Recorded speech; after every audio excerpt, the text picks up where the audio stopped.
সকাল সবাইকে। আজকে ঘুম থেকে উঠি দেখি দিনটা খুব মেঘলা আর বাবা মাও বাড়িতে নেই, জমিনকে গিয়েছে। চলো টপ টপ করে কাজগুলো সেরে ফেলি, অনেক কাজ বাকি আছে।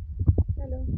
প্রথমেই বাইরে এসে দেখি জল চলে এসেছে, জল ধরতে হবে। সাথে সাথেই আমাদের গরুর হাঁড়িও মানে খাওয়ার জল ভরে নিচ্ছি। আর কেন খাওয়ার জল ভরছি, আমাদের পুকুরের অবস্থা খুবই খারাপ, জল নেই একেবারে। তোমাদেরকে সময় পেলে দেখাবো। তাই জন্য পুকুরে যেহেতু জল নেই, ওদের হাঁড়িও ভরতে হচ্ছে। আর এখানে আমাকে থালা বাসনও এই কলের জলেই ধুতে হচ্ছে। তোমরা বলবে তুমি জল অপচয় করছো, কি আর করা যাবে অসুবিধা হলে।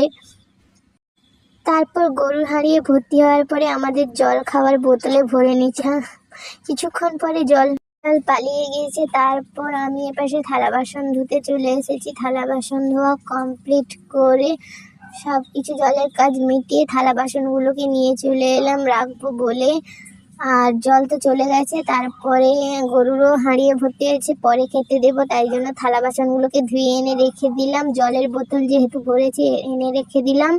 আমাদের দলের দড়িটা খুব বন হয়ে আছে, তাই জন্য সব পরিষ্কার করে একটু ভাবলাম ঘরগুলোকে গুছিয়ে নেই, ঝাঁট দেবো বলে। তাই জন্য দুটো বিছান, এটা আমাদের বিছান, গুছিয়ে ঝেড়ে টেড়ে বাবার বিছান গুছাতে চলে এলাম। বাবার বিছানা গুছানো হয়ে গেলে বাবার ঘরটা ঝাঁট দিয়ে এসে তারপরে আমাদের রুমটা ঝাঁটিয়ে টাটিয়ে নিয়ে পুরো দরটাই ঝাঁটানো কমপ্লিট করে আবার মানে পুরো ঘরটাই দর ঘর সবই ঝাঁটানো কমপ্লিট করে দিয়ে চলে এসেছি। তারপর গোয়ালে গরুরা যেহেতু এই ঘুম থেকে উঠলো, তাদের গোয়াল পরিষ্কার করতে হবে তাদের, তাই জন্য গোবরগুলোকে তুলে ফেলে দিয়েছিলাম মানে এক জায়গায় রেখে দিয়ে আসছিলাম। তারপর গোয়াল পরিষ্কার হয়ে গেলে এদেরকে খেতে দিতে হবে একের পর এক।